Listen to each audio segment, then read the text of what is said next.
ఆమె అతడి భార్య కాదు, కానీ తనకే సొంతం కావాలనుకున్నాడు. వివాహేతర సంబంధం మధ్యలో తెగిపోవడంతో తట్టుకోలేకపోయాడు.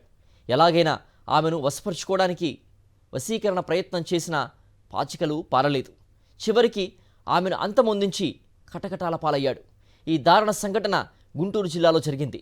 ఈ హత్యలో అసలు ట్విస్ట్ ఏంటంటే, మృతురాలికి ఇద్దరితో వివాహం జరగ్గా నిందితుడితో పాటు మరో వ్యక్తితో వివాహేతర సంబంధం ఉన్నట్లు పోలీసులు చెప్తున్నారు. విచ్చలవిడితనం ఓ మహిళ నిండు ప్రాణాన్ని బలి తీసుకుంది. వివాహేతర సంబంధం మరొకరి జీవితాన్ని నాశనం చేసింది. గుంటూరులో జరిగిన మహిళ హత్య కేసు విచారణలో సంచలన నిజాలు బయటపడ్డాయి.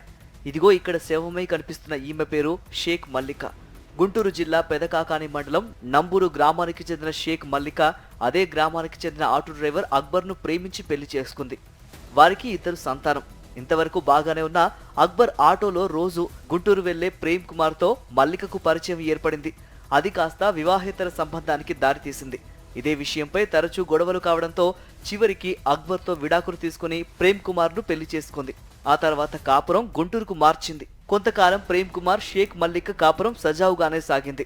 ఈ క్రమంలోనే ప్రతిపాడుకు చెందిన బంగారం వ్యాపారి రెహమాన్తో పరిచయం ఏర్పడింది. పరిచయం కాస్త వివాహేతర సంబంధానికి దారితీసింది. ఏడాది క్రితం రెండో భర్త ప్రేమ్ కుమార్ను వదిలేసి రెహమాన్తో నంబూరులో కాపురం పెట్టింది. కానీ మళ్లీ షరా మామూలే. నంబూరులో నాగబాబు అనే వ్యక్తితో పరిచయం ఏర్పడగా అతడితోనూ వివాహేతర సంబంధం పెట్టుకుని రెహమాన్ను దూరంగా పెట్టింది. నాగబాబుతో ఏకాంతంగా ఉన్న ఫోటోలు, వీడియోలు రెహమాన్కు పంపి తన జోలికి రావద్దని చెప్పేది. కానీ షేక్ మల్లికను మరిచిపోని రెహమాన్ ఎలాగైనా వారిద్దరిని విడదీయాలని ప్రయత్నించాడు. వశీకరణం ద్వారా ఆమెను తన వైపుకు తిప్పుకోవాలని చూశాడు. మల్లిక కాళ్ళు చేతులు పడిపోయేలా చేసి మంచానికి పరిమితం చేయాలని భావించాడు. 3 లక్షల రూపాయలు పెట్టి వశీకరణం చేసినప్పటికీ వర్కౌట్ కాలేదు. దీంతో చేసేదేమీ లేక షేక్ మల్లికను మరొకరితో ఉండటం చూడలేక మరో ఇద్దరితో కలిసి అంతమొందించాడు. జనాబ్ అహ్మద్,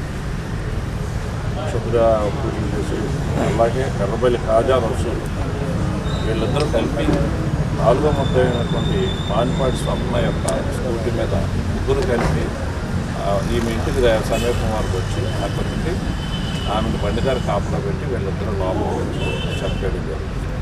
ఈ రహమాన్ యొక్క ప్రోత్సాహం మీద షేక్ మల్లిక ఒంటరిగా ఉన్న సమయంలో ఇంట్లోకి వెళ్లి మెడకు చున్ని వేసి హత్య చేశారు. ఆ తర్వాత ఏం తెలియనట్లు ముగ్గురు బైక్ పై వెళ్లిపోయారు. అయితే షేక్ మల్లిక ఒంటిపై గాయాలుండడంతో అనుమానాస్పద మృతిగా కేసు నమోదు చేసి దర్యాప్తు చేపట్టారు. సీసీ ఫుటేజ్ ఆధారంగా రెహమాన్ను అదుపులోకి తీసుకుని విచారిస్తే అసలు విషయం బయటపడింది.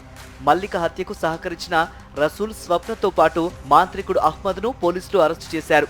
ఫస్ట్ ముద్ద అబ్దుల్ రెహమాన్ అనేవాడిది ప్రతిపాడు మండలం గుంటూరు.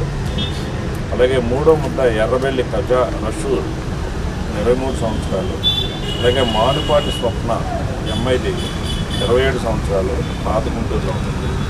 వీళ్ళ నలుగురిని కూడా ఈరోజు మధ్యాహ్నం 12 గంటలకి అరెస్ట్ చేసి పోలీసులను తీసుకొచ్చారు.